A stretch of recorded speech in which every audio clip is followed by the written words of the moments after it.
Muy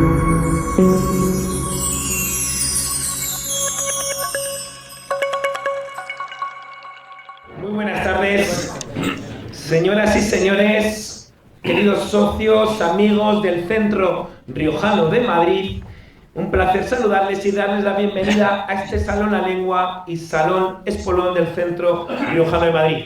La verdad que uno se pone contento cuando ve las instalaciones del Centro Riojano con este brío, con esta alegría, con este lleno absoluto hasta la bandera y teniendo en el día de hoy una presentación de la Hermandad de Amigos del Benemérito Cuerpo de la Guardia Civil de ABECU Madrid, en la que contamos aquí con su presidente, don Ángel Galán, al cual le doy la bienvenida y bueno, también les tengo que contar a todos ustedes que yo también pertenezco a ABECU, pero en la versión de La Rioja. Pero bueno, siempre ya sabe aquí Ángel que La Rioja y Madrid estamos muy cerca, yo estoy en Madrid y quién sabe.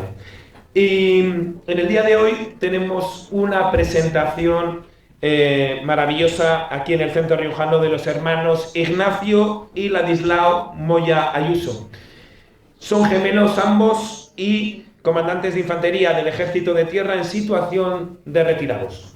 Durante los años que ejercieron la profesión militar, ocuparon destinos operativos en sus empleos de teniente y capitán. Ignacio en regulares de Ceuta y como boina verde en el grupo de operaciones especiales de Colmenar Viejo. Ladislao, que le llaman Ladis, a mi izquierda, estuvo destinado en la brigada paracaidista y formó parte de las primeras misiones españolas en el extranjero, concretamente en Angola e Irak. Con el empleo de comandante, ambos hermanos pasaron a la reserva transitoria, dedicándose ya en la vida civil a la formación de empresa en las áreas de habilidades directivas y en gestión comercial.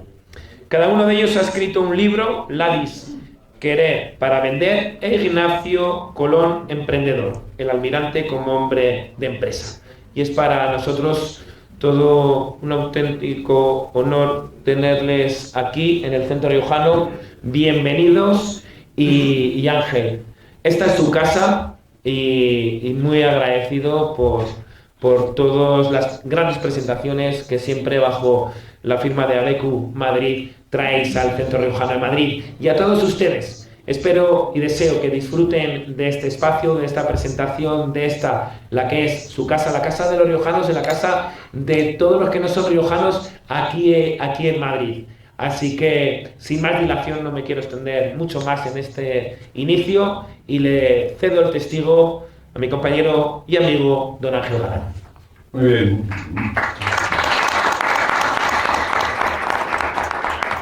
Muchas gracias, José Antonio, y sobre todo muchas gracias al Centro Riojano, que tú también estás presides, por cedernos este espacio, este magnífico espacio, que cada vez vemos con gran satisfacción que se queda pequeño, por el número de amigos y de simpatizantes que tenemos.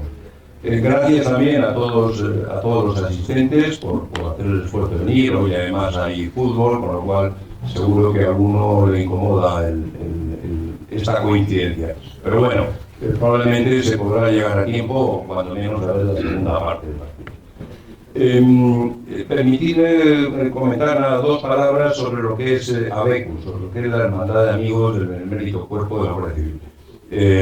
Muchos de los que estáis aquí sois socios de ABECU, sois hermanos, puesto que es una hermandad, pero hay también amigos y simpatizantes que no conocen, que quizás no conocen con algún nivel de detalle lo que es nuestra asociación, nuestra hermandad.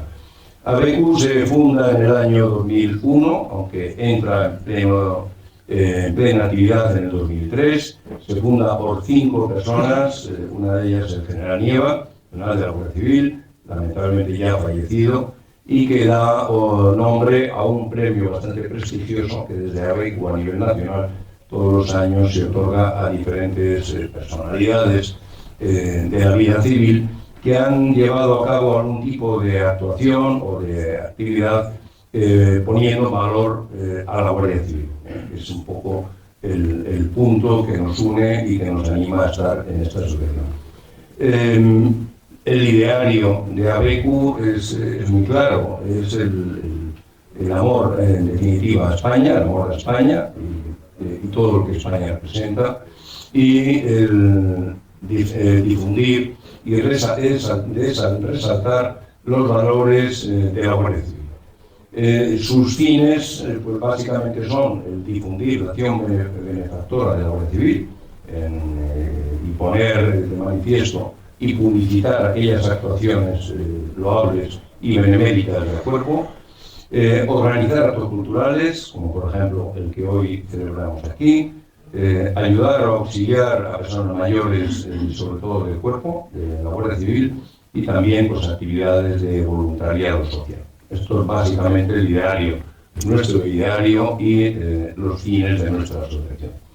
Hoy el tema que nos trae a esta conferencia, que van a impartir los comandantes Moya, trata sobre Guinea Ecuatorial, sobre todo sobre una parte de la historia de Guinea Ecuatorial muy desconocida, pero por otro lado muy brillante, sobre todo en lo que a la actuación de las Fuerzas Armadas y especialmente de la Guardia Civil tuvieron y desarrollaron en el proceso de independencia. Guinea Ecuatorial, como seguramente recordaremos, estaba formada por dos provincias españolas, Fernando Poo y Río Muni. Fernando Poo corresponde a la isla y Río Muni a la parte continental, consideradas como provincias en el año 1959, y bajo esa condición se mantuvieron hasta el año 1968, en concreto el 12 de octubre, el día de Pilar, casualmente, en el que se declara o se proclama la independencia de España de Guinea Ecuatorial. A partir de ahí hay un proceso que dura casi 5 meses de salida y total hostilidad por parte de los guineanos contra los españoles o hacia los españoles que habían estado viviendo y trabajando, incluso naciendo en la propia Guinea. Durante ese proceso se lleva a cabo una gran evacuación de civiles y militares de Guinea, en los 5 meses que duró prácticamente el proceso. Estamos hablando de casi unas 7.000 personas, y afortunadamente un proceso en el que no hubo ninguna situación trágica de violencia, a diferencia de lo que sucedió con el proceso de independencia de estados o colonias limítrofes de Guinea, en el caso de Santo Tomé, en el caso de Gabón, de diferentes países que abordaron también en aquella época procesos de independencia que fueron tremendamente sangrientos. Y esto fue así gracias a la brillante actuación de las Fuerzas Armadas españolas y de manera muy relevante la Guardia Civil. Pero de todo eso nos van a hablar los hermanos Moya. Casi José Antonio, tú y yo nos dejamos espacio.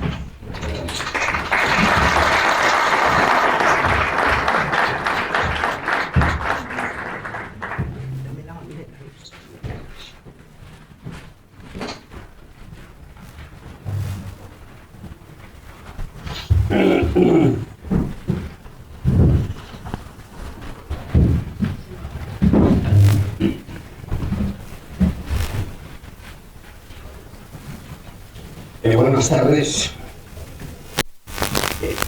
Lo primero es que me siento obligado a decirles que tengo un problema en la voz, se llama disfonía. Tengo bien las cuerdas vocales, porque soy tenor, que canto muy bien, pero involuntariamente tiemblan en los músculos y bueno, estoy en manos de un foniatra y me toca hablar con esta voz. Pido disculpas. Probablemente, según se vaya calentando, a lo mejor al final llego a tener voz de hombre. En anteriores ocasiones así ha sido. Pero con esta voz, pues lo primero que quiero hacer es agradecer a los presidentes del Centro Riojano, José Antonio y David Ángel, vuestra cariñosa presentación, la acogida del Centro Riojano y como reza la divisa de la Guardia Civil, Ángel, lo sabes, y lo siento a todo ABECU, el honor que nos supone el que esta puesta de largo de esta conferencia, porque la hemos dado ya en provincias. Pero hoy entramos en Madrid de la mano de ABECU y de verdad es un honor para nosotros. Muchísimas gracias. Además también por la química, el cariño que nos habéis dado en los días previos a este 25 de marzo. A continuación quiero... Febrero. Bueno, mi hermano Gladys, ya me irán conociendo, es la parte racional de la pareja. Lo sabe todo, pero amar de verdad. Bueno, 25 de febrero. Permítame primero que salude por cortesía militar al teniente general Manolo Llamas, es de mi promoción y nos hace mucha ilusión que hayas hecho un buen punto de agenda para estar con nosotros. Parece que fue ayer cuando corríamos por el patio de la Academia General Militar de Zaragoza, de cadetes con el gorro y la borla moviéndose. Eso no se olvida. Muchas gracias, Manolo, por acompañar con mi general. Y muy particularmente voy a saludar a dos personas más. Una es a quien para nosotros con el corazón preside este acto, que es nuestro hermano mayor Pepe, general de división de infantería de la 25 promoción.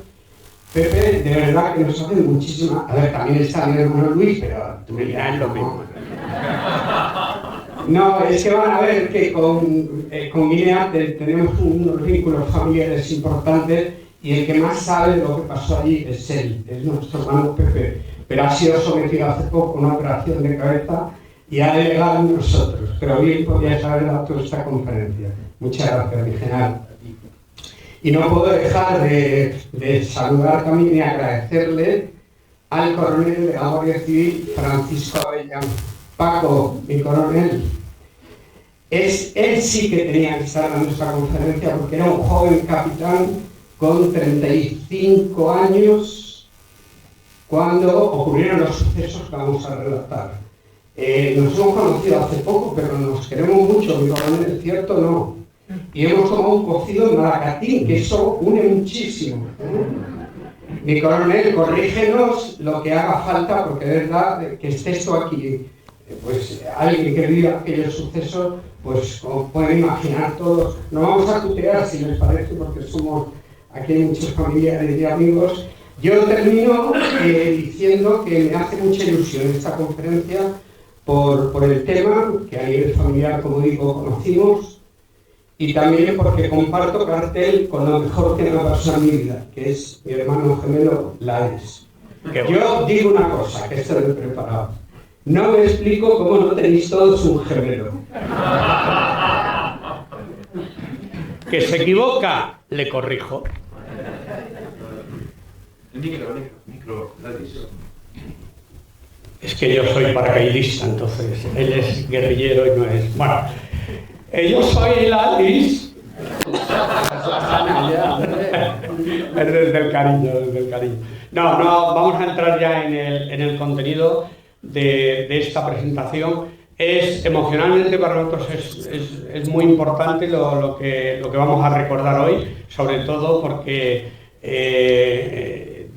tristemente es una actuación de nuestras Fuerzas Armadas muy destacada, muy heroica, muy valiente y desgraciadamente, y algunos de los que estáis aquí lo reconoceréis, muy desconocida por otra parte. Así que vamos a hacer, pasados tantos años, en el 19 se celebraron los 50 años de haber dejado Guinea y ahora pues toca hacer justicia con nuestras queridas Fuerzas Armadas. Sin más, ya le doy la palabra a Ignacio y arrancamos ya con qué pasó. Vais a ver que lo vamos a circunscribir todo, como ya ha adelantado nuestro presidente Ángel, a 5 o 6 meses que corresponden al finales del año 68 y primeros del 69. Y lo que pasó allí es lo que sigue.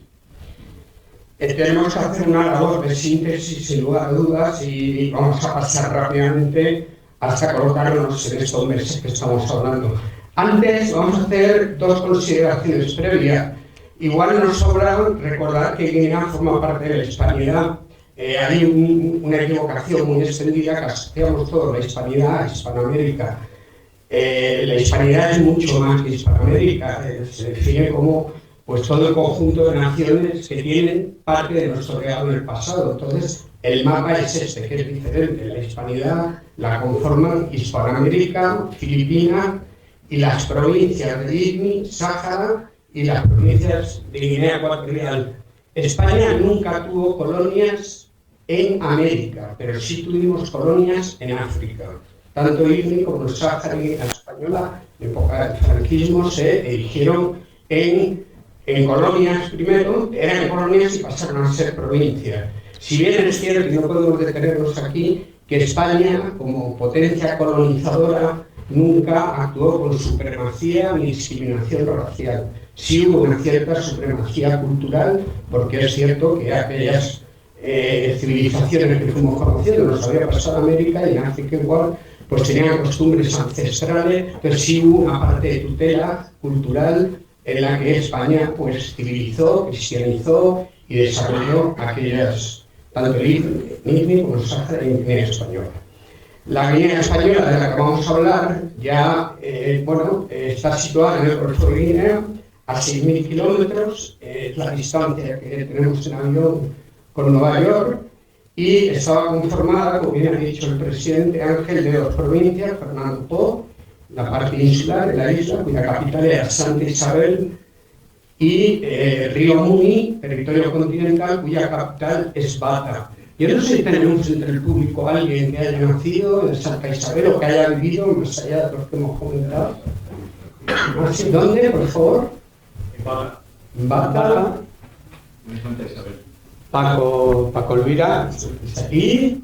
Yo en Santa Isabel. Qué bien. Bueno, pues cualquier cosa que queráis aportar, por favor, que sería muy bueno, porque es algo que nosotros hemos leído, hemos estudiado, nos hemos reunido con muchas personas, pero seguro que siempre se puede aclarar o aportar algo, ¿no? Unos datos añadidos a cómo estábamos en el año 69 es, que entre la isla, aparece en pantalla, vamos a ir narrando porque los del final igual lo veis con dificultad, pero bueno, lo vamos diciendo todo. Entre la isla y el continente había 237 kilómetros. Y luego estos datos que aparecen al pie de la diapositiva, la extensión era de 28.000 kilómetros cuadrados, es semejante a lo que es la actual Badajoz, provincia de Badajoz. La mayor parte de ese territorio era la parte continental, que es la que va a dar más problemas a la hora de la evacuación por motivos obvios. Había unos 200.000 habitantes, se corresponde con la población que tiene Almería, y hemos subrayado los 7.000 españoles a los que ha hecho mención también el presidente, porque eso va a ser la razón de ser de la actuación de la Guardia Civil y Fuerzas Armadas, tierra, mar y aire. El tratar de evacuar, estamos hablando de la mayor evacuación de la historia de nuestras Fuerzas Armadas y la Guardia Civil. Y efectivamente los datos, corrigiendo un poco lo que has dicho, podemos estar orgullosos porque podría haber sido una auténtica masacre. Por otra parte, habitual en la descolonización de las potencias europeas, pero vamos a sufrir un fallecido, que es un joven empresario que fue asesinado por la Guardia Nacional guineana. Y vamos con la segunda consideración, ¿sabes? Sí, la vinculación nuestra con Guinea Ecuatorial, y es por lo que digo que Guinea Española entonces es lo que nos emociona recordar esto, es que el puerto de Guinea, pues, tuvo una serie de buques. Santa Isabel. Por el puerto de Santa Isabel, que yo también te corrijo.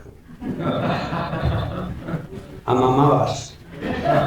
En el puerto de Santa Isabel pasaron por ahí muchos buques, pero en el tiempo que vamos a hablar ahora nos vamos a referir a dos buques en concreto, que es la fragata Pizarro y la corbeta Descubierta, porque nuestro padre militar, capitán de fragata entonces, mandó el Pizarro, y como capitán de corbeta mandó la Descubierta, que por cierto le hizo el relevo a Paco Elvira, que tenemos aquí, al padre de Paco Elvira, queremos decir. Bueno, este es nuestro querido padre. Para nosotros esta conferencia también es un homenaje a lo que ahora vamos a contar, porque vivieron momentos muy, muy difíciles y de mucha tensión. A él, desde luego, esto le costó mucho la salud. Él volvió de Guinea ya muy tocado, y desgraciadamente se debió en gran parte en la preocupación que siempre tuvo por preservar la vida de sus hombres y de todos los españoles y europeos que había en la zona. Bueno, esta es la parte familiar, para que veáis que hemos estado allí en Guinea Ecuatorial con el Colacao. Por ahí nos tenéis, desde lejos no nos veréis, que veáis que somos buenos chicos, porque hicimos allí la primera comunión en Guinea Ecuatorial en agosto del 65.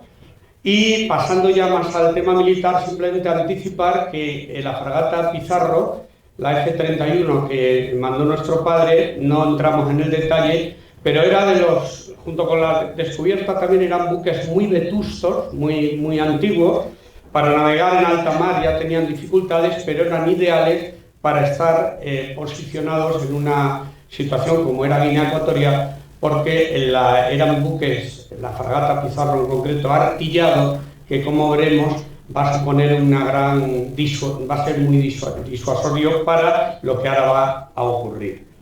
En los buques hay en cubierta hay una campana para llamar a ciertas actividades, y el caso es que cuando la fragata Pizarro, que como estamos diciendo era tan antigua, de hecho fue su último servicio a España, porque llegó ya remolcada a Canarias y causó baja en la Armada. Al causar baja en la Armada, pues desde las distintas piezas que se fueron deshaciendo, pues la dotación tuvo el detalle de regalarle a nuestro padre esta campana que estáis viendo en la pantalla, con una placa dedicada al comandante que tuvieron durante esa época. Cuando nuestra madre hace la partición de la herencia, ahora mis hermanos se van a tirar al cuello, pues había lo que había, a mí me tocó el mueble del pasillo. Nosotros somos 12 hermanos. Ignacio y yo somos el 8 y el 9, no éramos nada en la vida, éramos dos vasallos, pero Ignacio tuvo el inmenso honor, con los méritos que hizo con nuestra querida madre, que en la herencia a él le tocara la campana. La campana la teníamos colocada en casa, de forma que nuestro padre, cuando llegaba de su destino posterior, en el Ministerio de Marina entonces, tocaba la campana, con lo cual nosotros sabíamos que papá había llegado, nos poníamos a estudiar y a dejar de hacer la mesura. Pero Ignacio tiene la inmensa suerte de que se quedó esta campana en herencia. Está empadronada en Torrelodones. Entonces diréis, ¿está allí la campana? Pues no. ¿Dónde está la campana, Ignacio? Esto es muy fuerte, lo que va a ocurrir ahora. La tenemos aquí. Esto para nosotros de verdad que es una pieza que trae muchos recuerdos. Ahora hay que decir, ¡oh! Toca la campana, Ignacio, para que veáis que funcionaba. A formar, a comer o a... Bueno.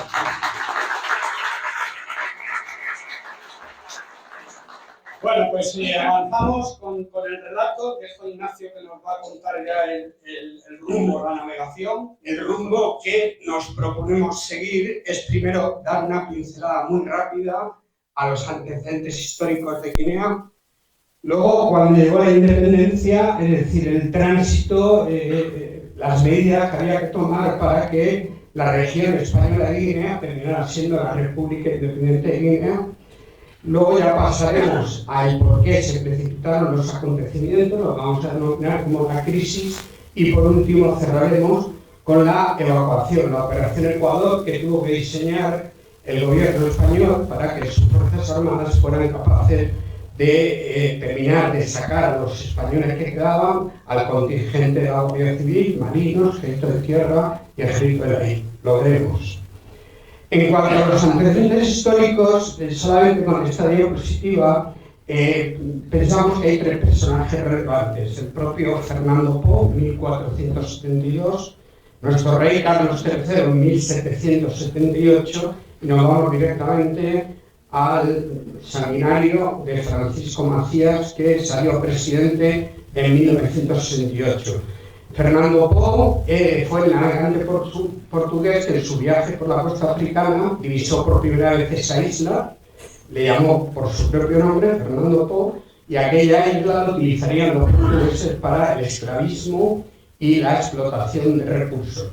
Y va a ser, esto es una curiosidad, en 1778, cuando el Tratado del Pardo contempla un intercambio de territorios entre España y Portugal. Allá en América, por el Tratado de Tordesillas, siempre teníamos litigio con una parte del territorio. Brasil es Brasil y no es español porque caía en la parte portuguesa, y en esa frontera siempre había conflicto. Y se cerró uno de los conflictos de manera que el intercambio consistió en que en Uruguay entregamos nosotros la colonia Sacramento, que la pretendían los portugueses, y ellos nos dieron en África la isla de Fernando Po, una isla pequeña, Nubón, y la posibilidad de en la costa poder también hacer intercambios comerciales y tal.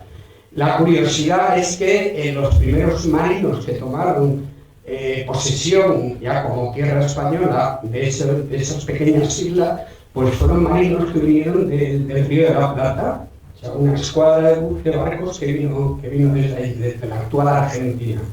Y para terminar esto, porque vamos a dedicar buena parte del relato a lo que pasó en Guinea Ecuatorial cuando obtiene su independencia.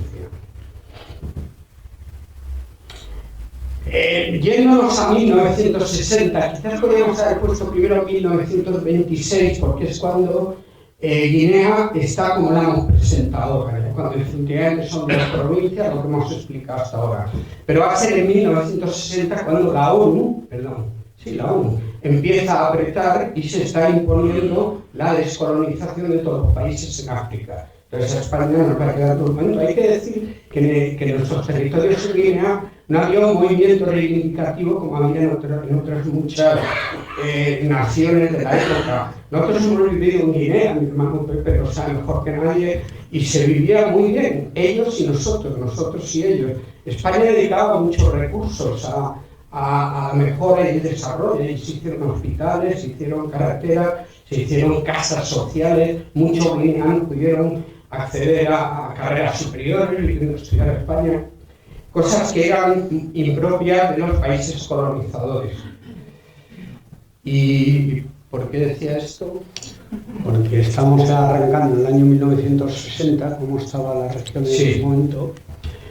Entonces, en 1960, claro, para ir de la región española a la República Independiente, pues es una paradoja. Vamos a tener que organizar un referéndum, aprobar una constitución y llevar a cabo unas elecciones generales. Esto no va a ocurrir en España hasta 10 años después. Nuestra primera constitución, después de la región de Franco, fue en 1978. Con lo cual España tenía que hacer lo que por lo menos hacía mucho tiempo que no se hacía en España. Para eso el gobierno contó con mentes privilegiadas, como eran jóvenes juristas muy avanzados en la época, con doctores en Constitución y tal, a pesar de que no lo teníamos en España. Estamos hablando de Rafael de Mendizábal, estamos hablando de Marcelino Oreja. Vamos a poner el foco ya en las elecciones generales. Y antes de presentar a los candidatos a la presidencia, vamos a abrir una galería de protagonistas y vamos a ir poniendo cara a todos ellos. Empezamos con cómo estaba conformado el gobierno de España en el 68.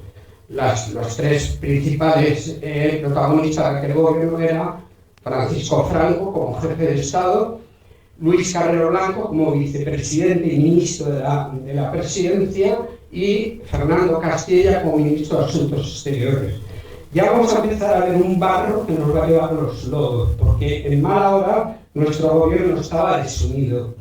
Yo creo que Franco, estamos en el año 68, le quedan 7 años de vida, y yo para mí va a estar muy de perfil porque no va para más, y luego con el corazón partido, como dice Alejandro Sanz, porque la postura que tenían Carrero Blanco y Castilla con respecto a Guinea discrepaban, pero es que llevaban ya mucho tiempo discrepando con muchas cosas.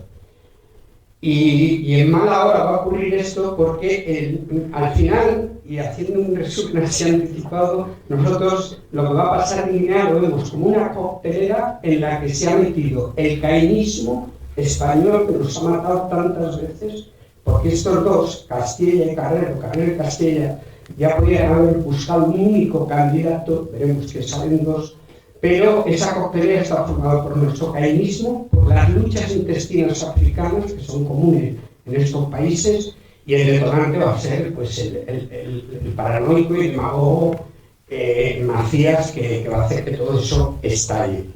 ¿Cuál era la postura que tenían Carrero y Castilla con respecto a Guinea? La ONU está apretando. Luis Carrero Blanco quiere hacer caso poco o ninguno a la ONU y busca una fórmula que la han hecho otras naciones y les ha funcionado. Bueno, por una parte era deshacernos del continente porque la etnia que había allí eran los Fang, mientras que en Santa Isabel, en Fernando Po, estaban los Bubis. son dos etnias radicalmente diferentes. Es verdad que los bubis, indolentes, poco trabajadores, porque el café y el cacao que se explotaba en Santa Isabel se hacía con 10.000 braceros nigerianos dispuestos a venir a España, barra Guinea, donde se vivía mejor y dispuestos a trabajar. El bubi era general, pero Carrero Blanco quería que nos quedáramos con la isla y deshacernos del continente y dejar ahí el Estado asociado, es decir, neocolonialismo, es decir, un Estado en el que sea independiente pero que la influencia la mantuviéramos nosotros. Ahí es donde digo que Otal Macero lo han hecho con mucho éxito. Fernando Castilla lo que dice, o lo que quiere, pretende es hacerle caso íntegramente a la ONU, por tres motivos. En el tercero se va a equivocar. El primero, nos legitimiza, no lo he dicho mal, David, legitima. Eres asqueroso. Sí, pero es verdad, porque España venía de un aislamiento feroz, entonces era integrarnos definitivamente en la comunidad internacional si hacemos caso a la ONU. Por otra parte, el mismo Castilla, vamos a decir de corte progresista, veía a Guinea y con el cometido que teníamos como un laboratorio político para experimentar lo que estaba por venir una vez que Franco muriera. Y en lo que se va a equivocar es que Castilla está convencido de que en el momento que soltemos Guinea, los ingleses nos van a Gibraltar. Y va a ser que no, y eso va a ser que no.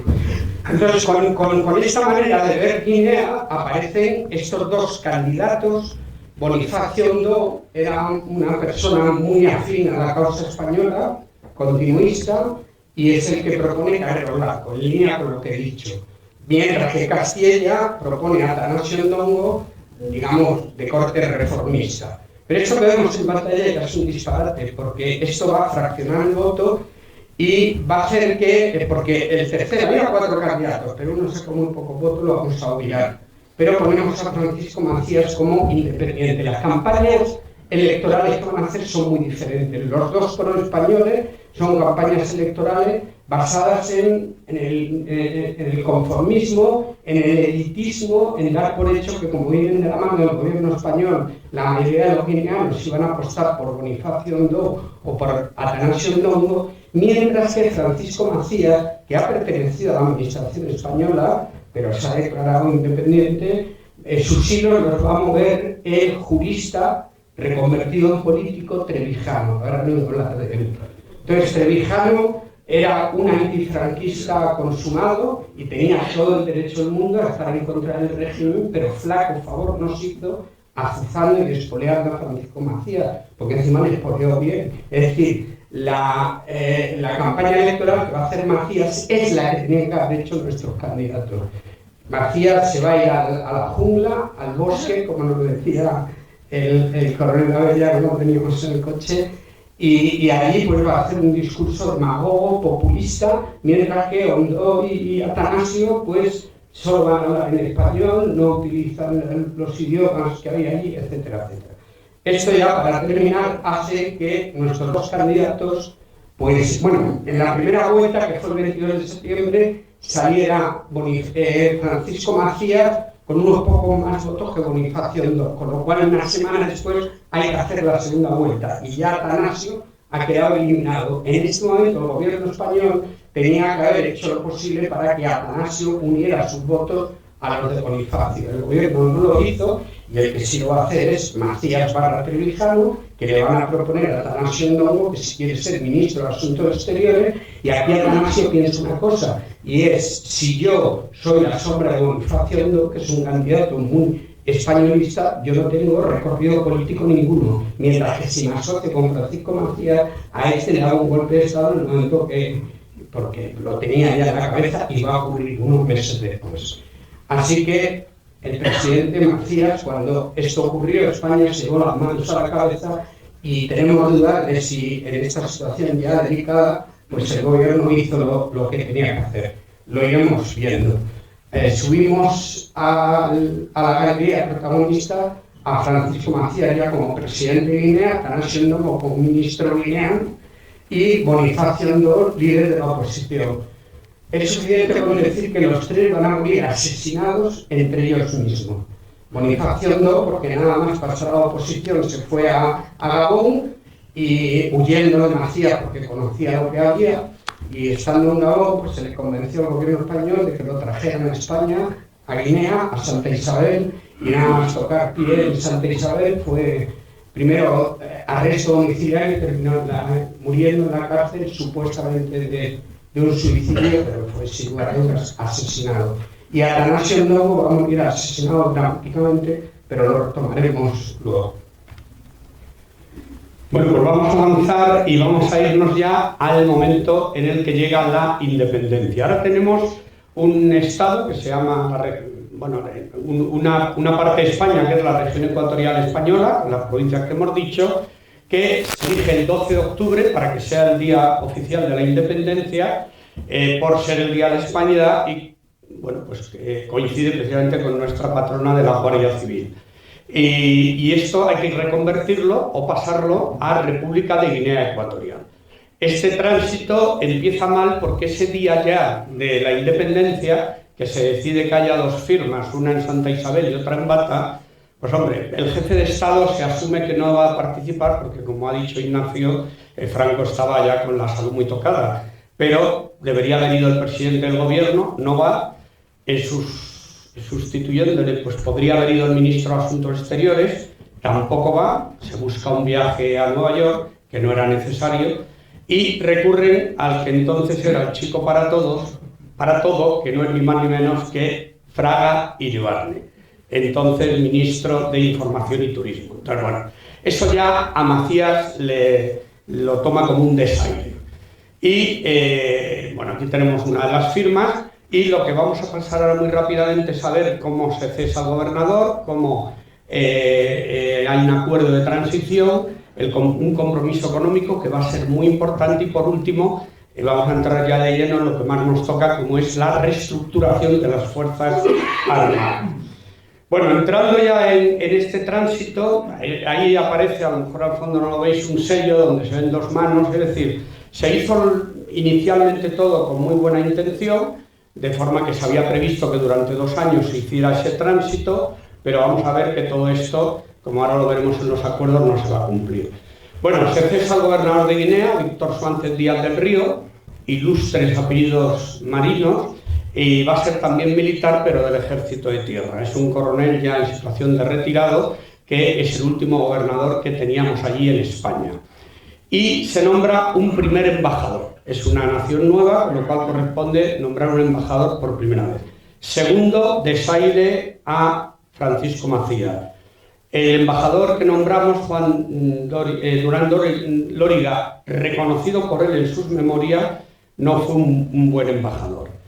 Era, por supuesto, la carrera diplomática, pero él nunca, y esto es importante para un tránsito que estábamos haciendo de darle la mayoría de edad a una nueva nación, nunca había sido embajador. E incluso había pasado un cierto tiempo por Guinea Ecuatorial en un puesto secundario de la embajada. Y esto a Macías también le va a parecer un desaire. No viene nadie importante y encima le ponen este embajador. Bueno, vamos a subir a la galería a estas 3 personas. Las siguientes 3 personas, 2 ya las hemos mencionado, el embajador Durán Lóriga, Rafael de Mendizábal, que Ignacio lo ha mencionado porque va a ser el asesor bueno. Rafael de Mendizábal, si los que ya tenemos una cierta edad lo recordaremos, entonces era un joven jurista, magistrado en Burgos, y aparece en Guinea para ser asesor personal de Francisco Macías. Le pusieron un despacho a su lado y casi él hizo más de embajador que el propio Durán Lóriga.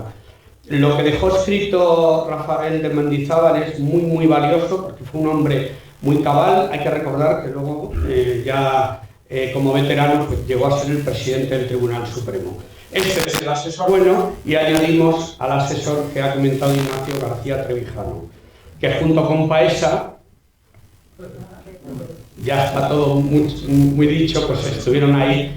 Hay que decir que nunca Antonio García Trevijano estuvo en Guinea, o sea, lo hizo todo por detrás. Bueno, pues vamos entonces a seguir con la guía que nos hemos marcado. Los acuerdos de transición, como hemos dicho, se prevé que durante 2 años, parece sensato, se vaya haciendo un tránsito paulatino. Durante ese tiempo pues, se va a mantener la estructura administrativa que dejábamos España, para eso estaba precisamente Mendizábal, para ir haciendo ese tránsito, y se garantizaron, por supuesto, todos los derechos de los españoles que hubiera durante esos 2 años tras la independencia. Todo esto, motivado principalmente por la personalidad de Francisco Macías, no se va a poder cumplir. Luego veremos que hay como 2 detonantes importantes que ya van a generar la salida traumática y rápida que tuvimos que hacer de Guinea y que gracias a nuestras Fuerzas Armadas pues, no pasó lo que podía haber pasado. Importante el compromiso económico. Esto fue algo que a Francisco Macías le estuvo preocupando constantemente. El artículo que salió es que el gobierno español mantiene hasta el 31 de diciembre del 69, hablamos que la independencia se ha dado un año antes, en octubre del 68, la misma cuantía que se estaba dando cada año. Hablamos de 712 millones. España regala a la nueva nación, a Guinea Ecuatorial, 712 millones. ¿Qué ocurre? Que con la campaña que hizo Francisco Macías, prometiendo lo que no tenía, no sé si esto nos suena un poco, tuvo unos compromisos que luego tuvo que cumplir, o sea, prometió a toda la clientela que tuvo, de forma que según montó el gobierno, pues si eran 12 direcciones generales las que teníamos, monta 36, el exagero, pero no suena, ¿no? Ministerio, los coches oficiales, porque le volvían locos los Mercedes, los Hudson, que recordamos, llegaron ahí coches oficiales, o sea, se faltaron para el presupuesto, para cerrar el año 69, 426 millones. Esto va a ser una petición permanente de Macías al gobierno español, y en mal momento no se lo dimos porque nosotros nos vamos a ir en abril del 69 y luego se los damos en agosto del 69, unos meses después, con lo cual quizás nos podíamos haber evitado el sufrimiento que, como veremos, pasamos muchos españoles y europeos que estábamos allí. Vamos a entrar entonces en cómo se reestructuraron las Fuerzas Armadas. Se nombra en el Boletín Oficial del Estado del 28 de septiembre del 68, es decir, 15 días antes de que se haga la proclamación de independencia, unas Fuerzas Armadas españolas, es decir, España tenía que irse y dejar pues, un contingente durante 2 años. Se piensa, se hace un logo, ahí veis, si lo veis de los que estáis más cerca, Fuerzas Armadas Españolas, un elefante. Es verdad que en la isla, los que habéis estado en Santa Isabel, sabéis que no había elefante, pero en el continente sí había muchos. Era un animal muy habitual, entonces toda la Guardia Civil, todos los uniformes llevaban este lema, este emblema, desde que es la independencia. ¿Cómo se reestructuraron? Pues recae el mando en un coronel del Ejército de Tierra, coronel Eduardo Alarcón, y por orden de número de efectivos hay una agrupación naval que con la fragata Pizarro y la corveta descubierta que ya hemos mencionado, con 350 marinos al mando del capitán de fragata José Moya Maestre, nuestro querido padre. En segundo lugar, la Guardia Civil. Lo ponemos en segundo lugar por número de efectivos. La Guardia Civil hay que aclarar que llegó a tener en momentos punta en Guinea hasta más de 500 efectivos. ¿Qué ocurría? Que como también se iba por campañas, digamos, en cada momento siempre había parte de esos efectivos. Por campaña quería decir como los marinos mercantes, que estaban 18 meses, me corregiráis los que hayáis estado, y luego tenían 6 meses de permiso. Eso quiere decir que no estaban los 500 guardias civiles. Pero cuando se reestructura, van a quedar 2 compañías móviles, la de Bata la manda el capitán Navarro, la segunda compañía de Santa Isabel, el capitán Avellán, que insistimos, nos emociona mucho que esté hoy día coronel de la Guardia Civil, que está aquí con nosotros. No sé si procede, pero yo voy a pedir un fuerte aplauso para...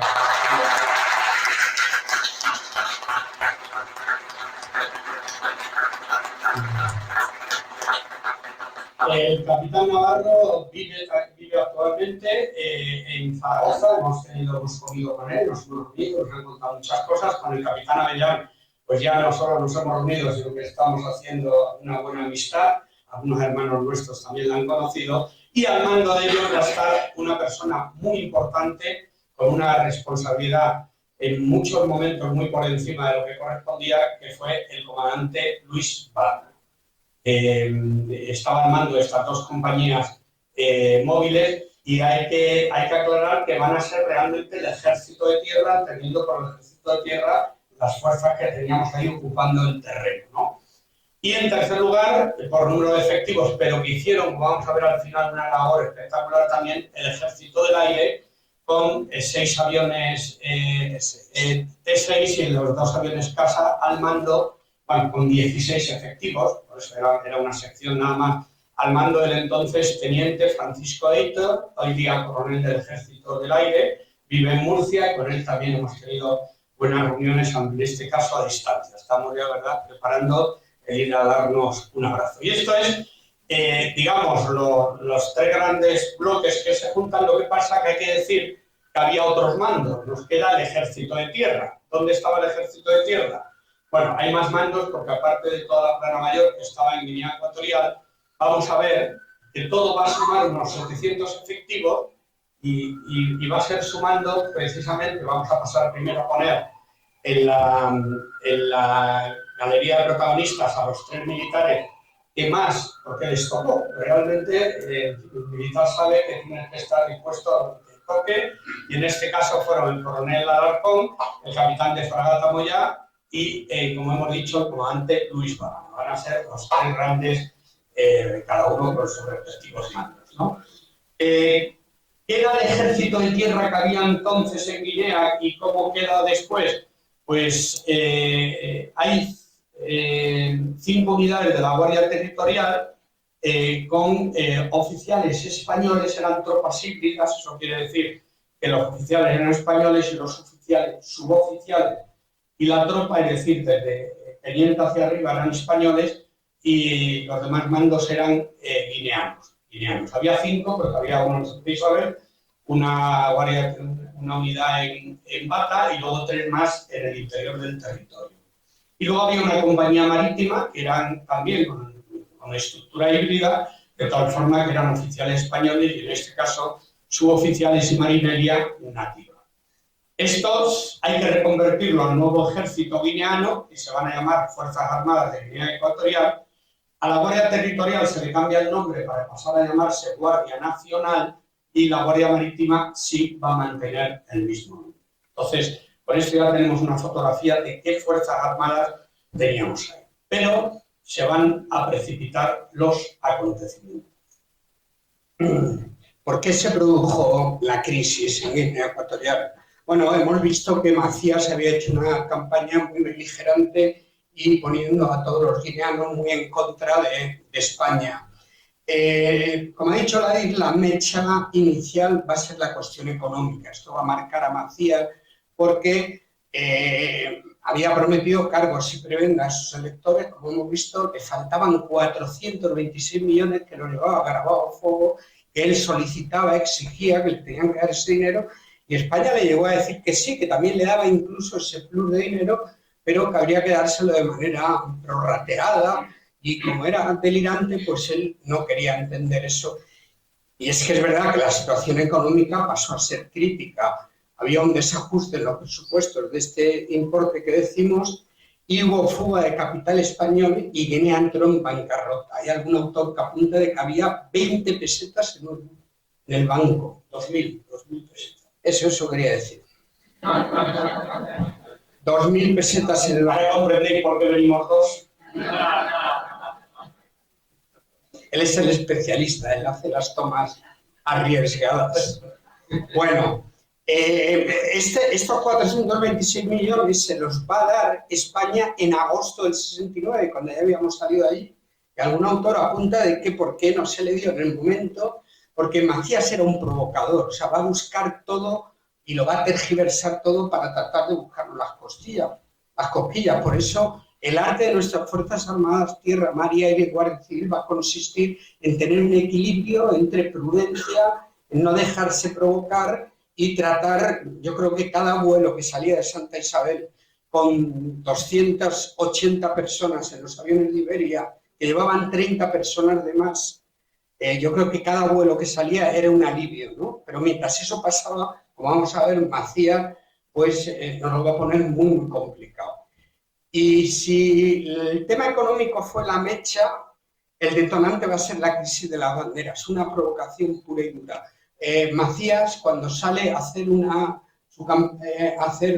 ronda por el continente, observa que en Bata hay 3 banderas españolas, como le pasaba al resto de delegaciones de otras naciones. Había una bandera en el consulado, había una bandera en la casa del cónsul y había una tercera bandera en la casa cuartel de la Guardia Civil. De las 2 últimas no protestó porque la casa del cónsul estaba afecta a la Guardia Civil y ahí no podía. Pero en la de la casa del cónsul, lo he dicho mal, el consulado, en la casa del cónsul era la bandera que él dijo que había que quitarla, que había muchas banderas, que hay que quitarla. Entonces, con razón, el cónsul le dijo que era una cuestión diplomática, que él tenía que recibir instrucciones del gobierno español. Él se fue a hacer la campaña y dijo, cuando yo vuelva quiero que haya solamente una bandera. Por otro lado, el gobierno español le decía que diplomáticamente que se ajustara todo porque otras naciones tenían más banderas y nosotros solo podíamos tener una. El caso es que cuando llegó unilateralmente con un piquete de guardias guineanos, pues treparon por la casa del cónsul y bajaron la bandera.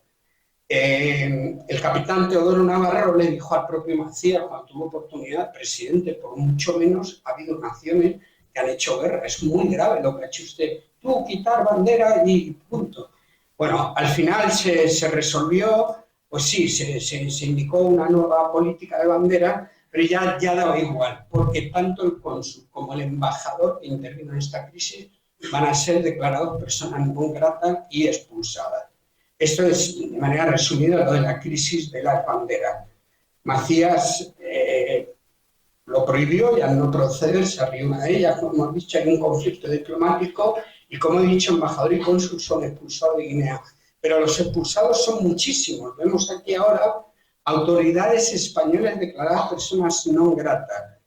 Y si miramos a la derecha, es suficiente para ver a lo que estábamos sometidos. Fueron expulsados de Guinea, pero sin razones lógicas, el embajador, el cónsul, el fiscal general, el encargado de negocio, el comandante Luis Bárena de la Guardia Civil, el capitán de la Guardia Territorial, el secretario del Gobierno Civil, y lo dejamos ahí. Hubo muchos más, Televisión Española, Correos.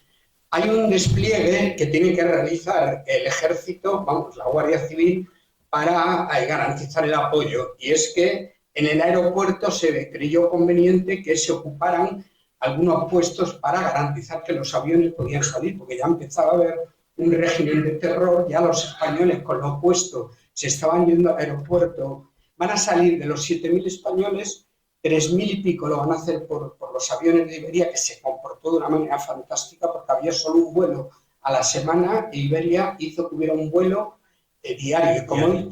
Como he dicho antes, en el avión metían hasta 30 personas más de pasaje de pie. Nuestro hermano Pepe nos cuenta que con mi madre iban al aeropuerto aquí a Barajas a ver, sobre todo nosotros, a saber qué era lo que pasaba en Guinea, porque no había comunicación. Y él ha visto de primera mano cómo los que venían de Guinea, venían muchos en el mes de marzo, abril, hace calor allí, y aquí hacía un frío que pela y la gente bajaba con las mantas de Iberia, con lo opuesto. O sea, el patrimonio que dejaron los españoles allí es incalculable. Nos habla muchas veces de cuando han salido de Cuba y con esa desgracia también, pero de luego los que se dedicaban a la madera, al cacao y al café tuvieron que corriendo dejarlo todo. Inmediatamente que lo dejaron, Macías declaró que todo eso estaba abandonado, entonces hicieron rapiña y se quedaron con todo. Pero bueno, esto va a ser una sección de la Guardia Civil, pues que me corrija, mi coronel, tu sección estuvo en el aeropuerto para garantizar el apoyo, como ponemos ahí, pero esto Macías lo va a tergiversar y entonces denuncia ante la ONU que envía observadores. Es decir, hemos puesto allí personal porque están provocando, están amenazando y hay mucho riesgo de que haya españoles que no puedan volar, y la Guardia Civil junto con la Guardia Nacional Guineana pues se ocupan allí con una serie de parejas. Pero Macías nos denuncia, quiere que vayan cascos azules de la ONU. La verdad es que el embajador nuestro en la ONU, Pinier, se comportó muy bien y supo parar este golpe, y es verdad que enviaron unos observadores. Pero esto hace que se ordene la retirada de la Guardia Civil y que permanezcamos todos acuartelados. Es decir, después de la crisis de las banderas, todo ya se precipitó, porque ya para Macías era toda una paranoia que entró en bucle, y de hecho ahora enseguida va a declarar el estado de emergencia, de alerta.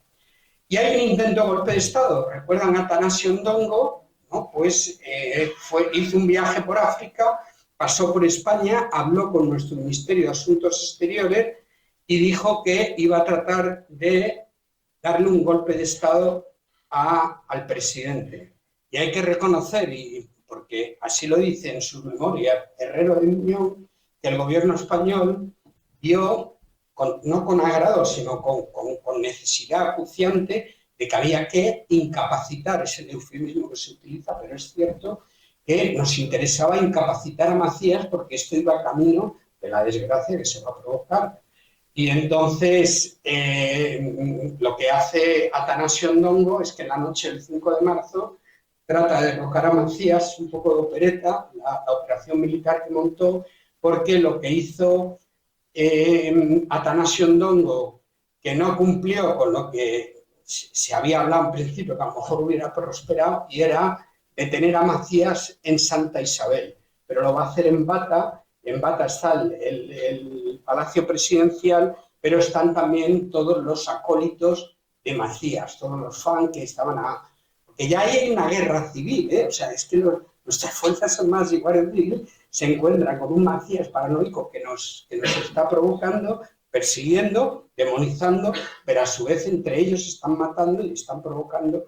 Y entonces Macías pues entra Atanasio Ndongo en el Palacio Presidencial, hay un vigilante, le dice que es el nuevo presidente, el guineano le dejó pasar, subió al despacho del presidente, que no estaba porque alguien le había avisado, y ya él se hace cargo del despacho, empezó a hacer llamadas, y a las 2 o 3 horas de madrugada llegó Macías con una pistola, se produce, tal como lo estoy contando, se produce una pelea entre ellos dos en el despacho.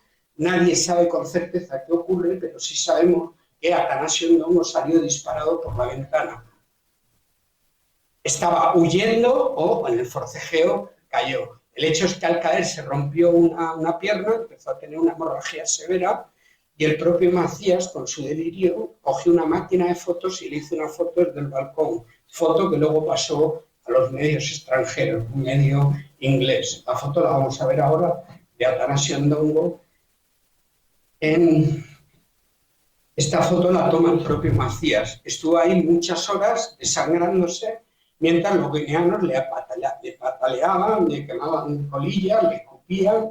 Ya por fin un médico español lo atendió, con vida todavía, fue trasladado al hospital. Del hospital fue secuestrado por la Guardia Guineana, así que los médicos le dieron el alta, lo llevaron a prisión y ahí se acaba la vida de Atanasio Ndongo. Macías tomó represalias ejecutando no solo a este hombre, sino a otros muchos que habían pergeñado el golpe de Estado con él. Podemos hacer una reseña ahora, David, sobre Macías, para terminar de definir el perfil de este hombre. La verdad es que cuando uno entra en el currículum vitae de este hombre da para otras 3 conferencias, porque lo que hizo este hombre, voy a dar una pincelada. Él nace en el interior del continente, es hijo de un brujo, con lo cual toda la vida estuvo tomando unas sustancias psicotrópicas, con lo cual estaba siempre... Era un hipocondríaco hasta el extremo que todos los días se le hacía un análisis de sangre y de orina. O sea, estaba... Bueno, una vez el ministro de Economía le llama al despacho, le dice que no hay dinero, y dice, te puedes retirar. Y lo ejecutaron. Nadie le podía decir algo que fuera en contra de lo que él pensaba. Bueno, podríamos contar muchas más cosas, Pero hay un capítulo que a mí me parece especialmente duro, doloroso, que hay que ser muy sanguinario para hacer esto. Y también lo cuento para que pongamos en valor una vez más lo que nos estábamos jugando en ese momento con este hombre. Nosotros nos vamos el 5 de abril del 69 y la Nochebuena de ese mismo 69, hablamos del 24 de diciembre, saca a 150 prisioneros que habían cometido el delito de estar en otros partidos que no eran suyos, estaban en prisión porque sí, los saca, los lleva al campo de fútbol, empieza a sonar una música, a mí no me extrañaría que fuera incluso villancicos, Nochebuena, salen soldados guineanos vestidos de Papá Noel con el arma, los pusieron en la grada y mataron a las 150 personas. Hay que tener, bueno, pues este es el hombre que, dejo yo otra vez la palabra a Ignacio, con el que nos estábamos jugando la vida de 7.000 españoles, no solo nuestros hombres, las Fuerzas Armadas, que de alguna forma estamos protegidos, sino que hablamos de empresarios, de mujeres, niños, religiosos. Macías declara el 27 de febrero el estado de alarma, solo se puede transitar por las calles entre las 6 de la tarde, prohibido transitar entre las 6 y las 7 de la mañana. Y empieza la evacuación precipitada. A partir de este momento se impone un régimen de terror, los españoles abandonan todo y huyen por barco o avión. Es asesinado el único español, el empresario Juan José Lima, bajaba por un río en una barcaza y un soldado guineano disparó a la barcaza indiscriminadamente y él, que estaba de pie, pues recibió un disparo en la cabeza. Aquí vemos una foto, se había casado hacía muy poquito tiempo, Juan José y Manuela. Ella se vino de Guinea embarazada, con un hijo. No embarazada, sí. Entonces las FAES tuvieron que adoptar medidas de contingencia. El capitán Avellán tuvo, porque la presión guineana sobre la casa cuartel de la Guardia Civil, que empezaba a ser un refugio absolutamente imprescindible para los españoles que salían huyendo de sus casas y tenían que poner a refugio en donde fuera antes de ir al aeropuerto. Algún paréntesis rápido, estamos hablando de la Guardia Civil y las Fuerzas Armadas, pero no hay que olvidar a la Administración Española, a la Agencia de Viaje, a todo el personal de Iberia, etcétera, etcétera, que formaron parte de la solución de que no hubiera más masacre o catástrofe que la que hubo. Pero el capitán Avellán, ante la presión de los guineanos, tuvo que chapear, quitar vegetación, limpiar todo el perímetro para dejar campo de tiro y tal, ante la previsión de que en cualquier momento esas amenazas se podían cumplir. Y los cuarteles de la Guardia Civil pasaron a ser, salvando las distancias, santuarios de Santa María la Cabeza. O sea, el único sitio donde había alivio para los españoles, digamos en tierra y en la isla, aparte de los buques de guerra nuestros, pero el único sitio eran las casas de la Guardia Civil. Estaban constantemente, como he dicho antes, haciendo ese equilibrio difícil de no dejarse llevar por las provocaciones y hacer por otra parte todo lo imprescindible para que pues, se pudiera hacer la evacuación. Si quieres leer esto, porque lo que llegaba de España sí es curioso. Lo he querido escribir para no decir nada. Esto eran órdenes que llegaban a nuestros militares, tanto a la Guardia Civil como a la Armada, que son, como veis, los dos grandes protagonistas, sobre qué podían hacer o qué debían hacer, y voy a leer dos de ellas. Le decían: haga lo necesario para que resulte lo conveniente. Y yo esto recuerdo, esta siguiente oírsela a mi padre. Decía: actúe con firmeza, pero con la prudencia que aconsejen las circunstancias.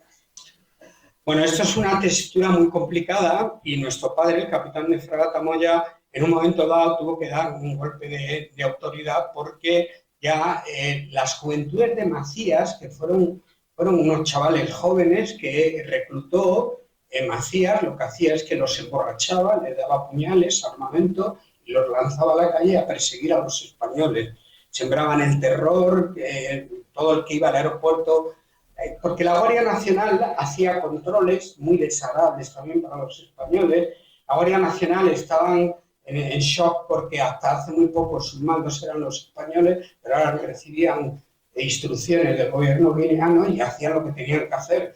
Detenían al capitán Avellán, a nuestro padre, al comandante Wagner, a autoridades de todo tipo, torturaron al de Correos, que se vino para España medio muerto el hombre, Dan Ábalos, el responsable de Correos, y otros muchos españoles. Pero hay un momento en que la situación se pone tan tensa que mientras el coronel Alarcón en Bata está tratando de mediar con Macías, nuestro padre tuvo que tomar medidas contundentes. Lo escribe en dos profesores universitarios, o lo cuentan así, en una obra titulada Relaciones de España con Guinea Ecuatorial. En la página 216 dice: la falta de órdenes claras de Madrid acerca de qué respuesta dar a las provocaciones y agresiones fueron los factores que decidieron al jefe de las Fuerzas Armadas españolas en la isla, capitán de fragata José Moyá, a exigir al ministro guineano encargado de Santa Isabel su inmediata puesta en libertad. Además, Moyá elaboró un plan de operaciones para la toma de la ciudad y la evacuación de los civiles españoles si la gestión diplomática no daba resultado. Estaba previsto utilizar la artillería del Pizarro y el armamento del avión T-6, allí destinado para apoyar a las compañías de marinería y a los efectivos de la Guardia Civil, encargados de neutralizar a la policía y a la Guardia Nacional. No fue necesario su empleo, pues los españoles detenidos fueron inmediatamente puestos en libertad. Bueno, y el teniente Cárdenas del Ejército de Tierra protagonizó una evacuación heroica. Gladys, por favor.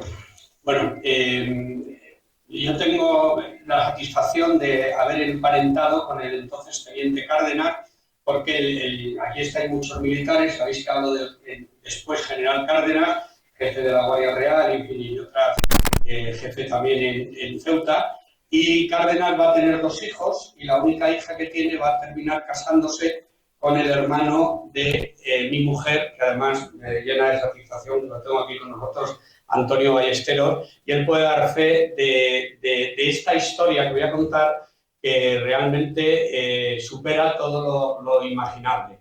Hablamos de que cuando ya se da la orden de que hay que rápidamente ir a los acuartelamientos de la Guardia Civil, porque ya corría riesgo todo, pues el teniente Cárdenas, que en ese momento está en Ivinayong, pues se ve con la necesidad de tener que ir con un grupo de unas 25 personas, 11 adultos, 5 mujeres y 8 niños, hablamos, y lo va a hacer. Aquí tenemos una fotografía del teniente Cárdenas cuando se casa con Sonsoles, y ellos dos llegan allí a Guinea, cuando le dan el destino al teniente Cárdenas, y van a llegar ya con el hijo mayor Tete, que tiene 6 meses. Y se van a encontrar con que, voy a poner ya el cuadro, que tienen que recorrer 145 kilómetros en 5 vehículos. Hablamos del suyo propio, que era un turismo normal, 2 Land Rover, una furgoneta y un camión. Recorrieron 145 kilómetros bajo fuego ya de los guineanos. Tuvieron que atravesar una de las poblaciones que era Sevilla, con un camión que pusieron por delante, y aquí, y está ahí puesto, el teniente Cárdenas tuvo la suerte de contar con un auxiliar que hizo un trabajo excepcional, como fue el brigada de la Guardia Civil Brito. Entre el teniente Cárdenas y el auxiliar y el brigada Brito lideraron esa salvación de estas 25 personas, porque a 30 kilómetros del cuartel ya de la Guardia Civil en Bata se dieron cuenta que entrar en Bata era el suicidio. Y decidieron, y recuerdo que iban con otros niños de meses, algunos de ellos, 30 kilómetros antes parar para seguir andando. Llegar al río, atravesar un río, que lo hicieron en cayucos, donde tuvieron que dejar lo poco que traían, sus pertenencias y tal, y con lo puesto, entrar en la playa y cuando uno anda por la playa, ¿qué cuesta? Pues 8 kilómetros con niños en brazos hasta que llegaron felizmente al cuartel de la Guardia Civil que mandaba el teniente capitán Navarro. Y además fue muy bonito la llegada, porque llegaron extasiados y tal, pegaron un grito y ya cuando se aclaró que eran ellos, que eran buenos, entraron en el cuartel y algo parecido a lo que pasó en el Alcázar de Toledo, cuando el teniente Cárdenas por radio le dice a su jefe se ha procedido a la evacuación desde Evanillón sin novedad. Fue el único oficial que consiguió traer a todo el mundo a protección. Los demás no lo consiguieron. Años después, por esta gesta, el teniente Cárdenas iba a ser condecorado con la medalla del Ejército Individual, la máxima condecoración en tiempo de paz que él tuvo durante muchos años como única persona, por supuesto, viva. Aquí tenemos una foto donde ya en el Sáhara, el entonces príncipe Juan Carlos condecora al capitán Cárdenas entonces, que como vemos pues hizo una labor, o sea, tuvo una gesta absolutamente heroica con su cómplice, el brigada de la Guardia Civil. Le damos un aplauso al general Cárdenas.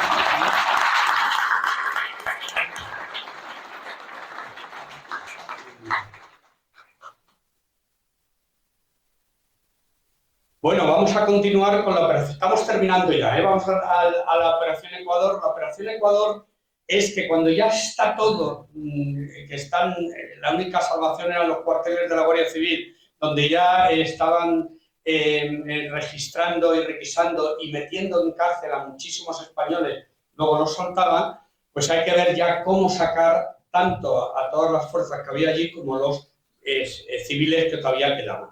Se aprovecha una circunstancia muy favorable, esto hay que decir que el gobierno creemos que hizo un muy buen diseño, que es que la Operación Ecuador se le da el nombre a una operación naval en el que aprovechando que en Canarias se terminaban unas maniobras, las maniobras Atlántida 69, en Fuerteventura, donde habían acudido el crucero Canarias, el transporte de ataque Castilla, un buque preparado para llevar infantes de marina, es decir, para llevar personas, el transporte de ataque Aragón, buque preparado para llevar los vehículos, lanchas de desembarco de los infantes de marina, y el buque de aprovisionamiento Teide, un petrolero que tenía la Armada. Es un diseño ideal para ir a Guinea y con estos buques traerse ya definitivamente a todo el mundo. Salieron el 3 de marzo de 1969 con un rumbo hacia Guinea, pero a una velocidad muy despacio para no levantar sospechas. Esto generó falta de comprensión desde Guinea, porque no vienen ya los barcos, había que hacerlo como decimos. Bueno, finalmente las fuerzas que se embarcaron fueron 300, las fuerzas que traían embarcadas eran 330 infantes de marina, una unidad de zapadores y una unidad de operaciones especiales del Ejército de Tierra. Finalmente zarparon el 5 de abril, que es la fecha que se da por la salida definitiva de España, y transportaron, como veis, a 380 militares, 280 vehículos e incluso aviones y helicópteros que, plegando las alas y las palas, pues se embarcaron ahí. Bueno, la mayoría de ese contingente eran las dos compañías de la Guardia Civil. Claro. Eran sobre todo el gran grueso que quedaba por traer. Hay que poner en valor lo que hizo Transmediterránea. Transmediterránea es verdad que era una empresa del Estado, pero puso a disposición, aquí ponemos a 5 buques para que se dedicaran exclusivamente a traer a todo el personal civil, porque por protocolo y por seguridad el personal civil no podía embarcar en buques militares. Así que vamos a ver un último acontecimiento y con esto nos despediremos. Hubo un operativo el penúltimo día de salir de ahí, que quizás no es el operativo militar de mayor riesgo, pero sí, sin lugar a dudas, la operación más humana, porque había que rescatar a 8 misioneras del Concepcionista.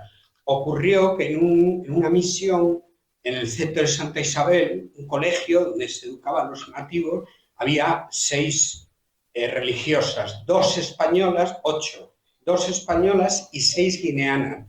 Estaban siempre con protección de la Guardia Civil, pero claro, por la agenda de embarque, los últimos 4 guardias civiles que estaban en el colegio tenían que salir ya para el embarque. Entonces se dio cuenta la delegación española de que se reunieron en la embajada y se dieron cuenta que había que sacar a las monjas españolas, porque en el momento que la Guardia Civil saliera de allí, pues seguramente serían torturadas, violadas y seguramente vilmente asesinadas.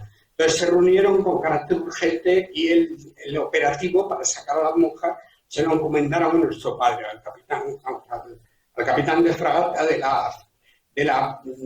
al capitán de fragata Moya. Y la idea era no emplear la fuerza, sino emplear la astucia. Entonces lo que se hizo fue que, primero se trató de decirle a las dos religiosas españolas que iban a ser rescatadas con el operativo que cuento ahora. Lo que pasa es que desde el principio dijeron que no, que o se iban las 8, que las guineanas también querían salir para España, pero claro, esto generaba un conflicto diplomático muy grave, porque Macías se encargaba mucho de impedir que ningún guineano, salvo pena de muerte, abandonara Guinea, con lo cual fue una disyuntiva complicada. Al final se optó por sacar a las guineanas también, dejando pues que Dios pues acompañara en lo que diplomáticamente se iba a complicar, como así pasó, aunque terminó resolviendo. Pero el operativo consistió en que la misión estaba en el centro de Santa Isabel, y la fragata Pizarro tenía una furgoneta de aprovisionamiento con un salvoconducto que le permitía salvar los 5 controles que había entre el puerto y la zona de la ciudad de Santa Isabel donde estaba el colegio de las misioneras. Así que salieron un cabo y 2 marineros discretamente armados, recorrieron los 5 controles hasta llegar a la misión. Allí las misioneras estaban vestidas de paisano y las metieron en la caja en la parte de atrás, cubiertas con sacos de azúcar, de cacao, toneles, y ahí a cubierto iniciaron el camino de regreso. El primer control lo pasaron sin parar, le dijo la Guardia Guineana que pasara.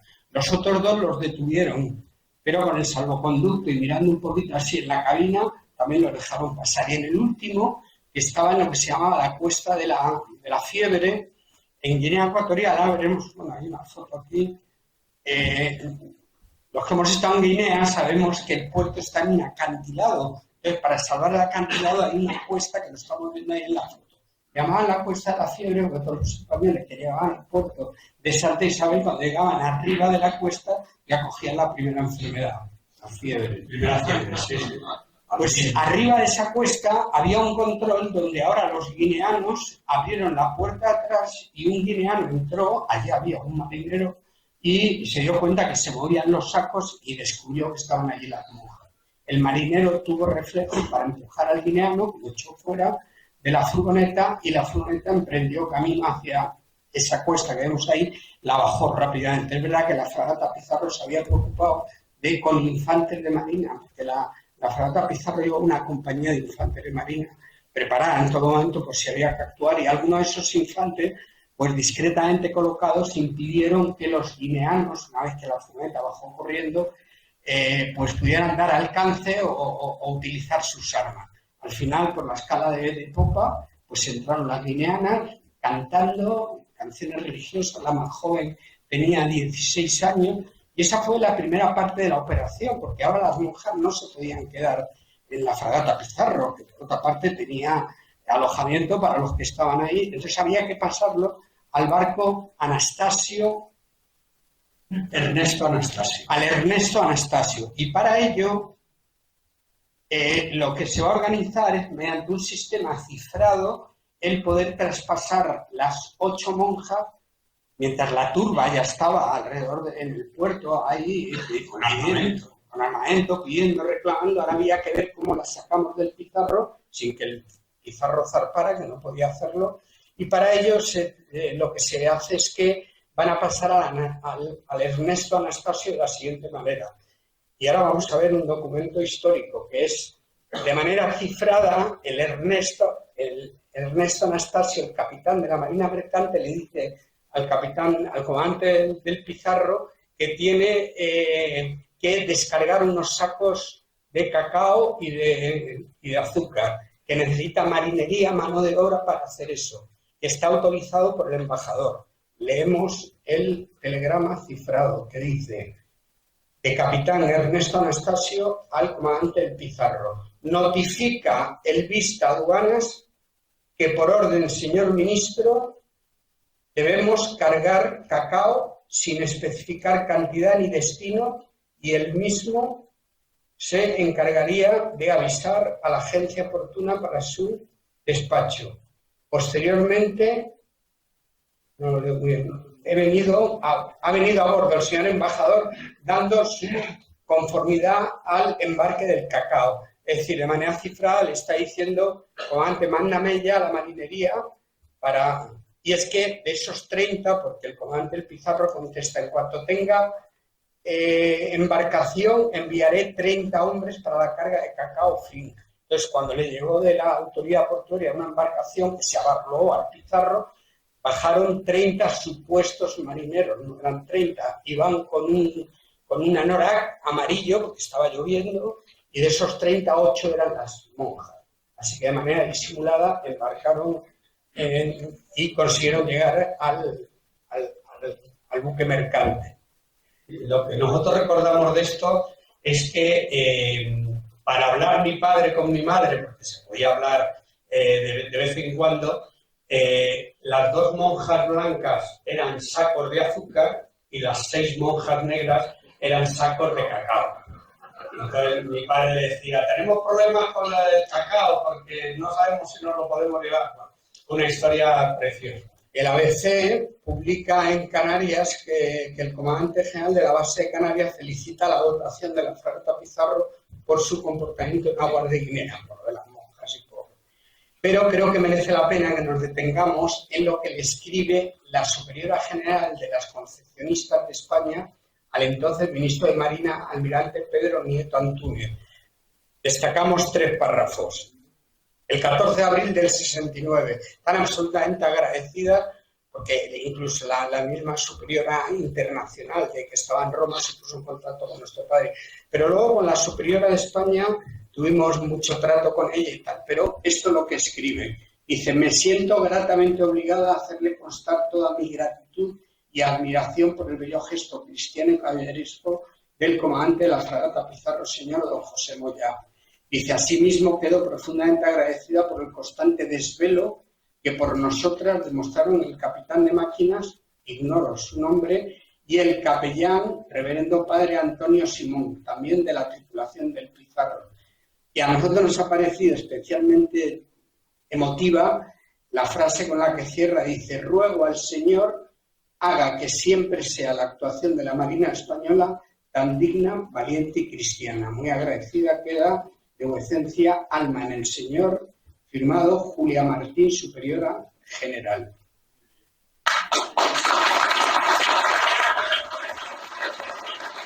Ahora vamos a ver 2 minutos de un recorte de vídeo. Esto lo publicó el Debate Televisión, que ha hecho 2 reportajes extraordinarios sobre la actuación de la Guardia Civil en Guinea, y son 2 minutos nada más, pero que hace referencia al capitán Avellán, porque buena parte de las imágenes, por lo menos las de más valor, se tomaron, como dice el locutor, con el tomavistas del capitán Avellán. Pero nos da una idea de cómo fue el desembarco en la playa y bueno, le ponemos un poquito de imagen a todo lo que pasó allí.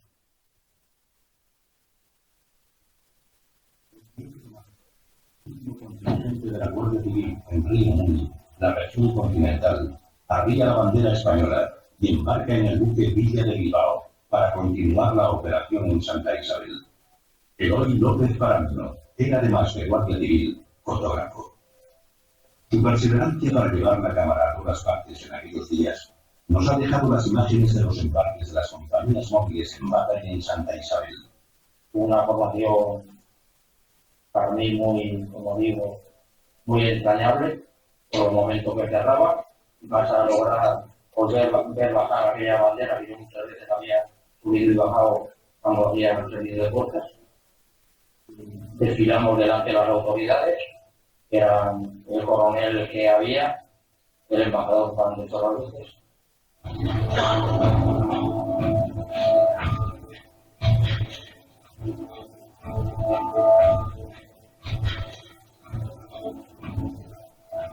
Unos días más tarde, el 5 de abril de 1969, se arriaba la bandera española en Santa Isabel. El tomadistas de Super 8 del capitán Francisco Arellano filmó estas imágenes históricas.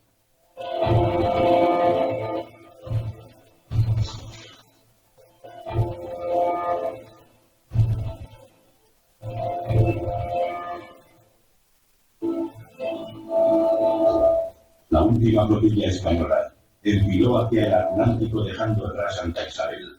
5 barcos, el Pizarro, la Descubierta, el Telde, el Castilla y el Aragón, cargados de hombres y con los últimos pertrechos o repatriados a bordo, dijeron adiós en nombre de España al Golfo de Guinea. Bueno.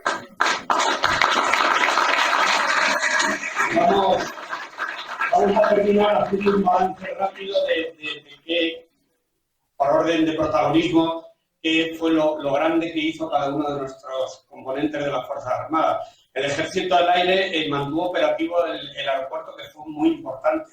Garantizó la evacuación desde Santa Isabel y hizo muchos servicios que constantemente había que ir el embajador y demás, y se hicieron servicios y fueron también un arma disuasoria. El Ejército de Tierra asumió con el mando de la operación.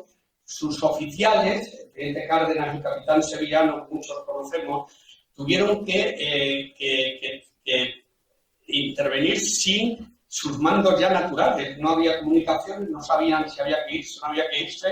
El capitán Sevillano se sabe que fue encarcelado y vilmente torturado. El teniente Cárdenas, como hemos dicho, lideró una evacuación heroica. La Armada, pues sus 2 buques fueron un elemento disuasorio importantísimo. El hecho de tener la corbeta descubierta facilitó el tener un puesto de mando en la zona de Río Muni, que fue muy importante también. La fragata Pizarro lideró, como ha comentado Ignacio, un par de momentos muy críticos, las monjas, lo de el golpe de autoridad que hubo que dar, y luego la operación naval Ecuador pues permitió la evacuación definitiva con éxito de todos los navíos. Y la Guardia Civil, porque tuvo un protagonismo junto con la Armada, estamos diciendo, espectacular.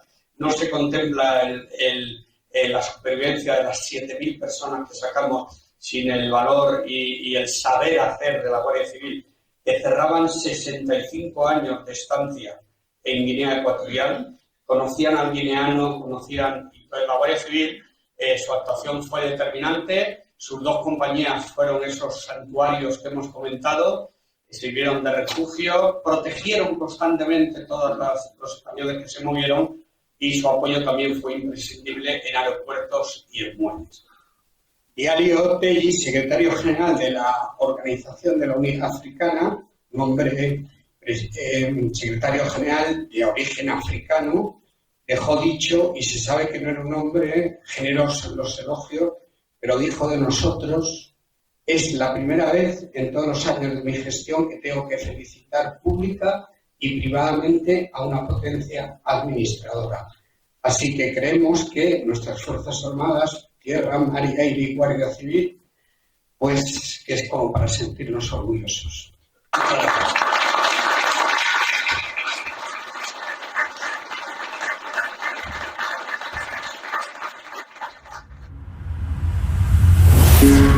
gracias.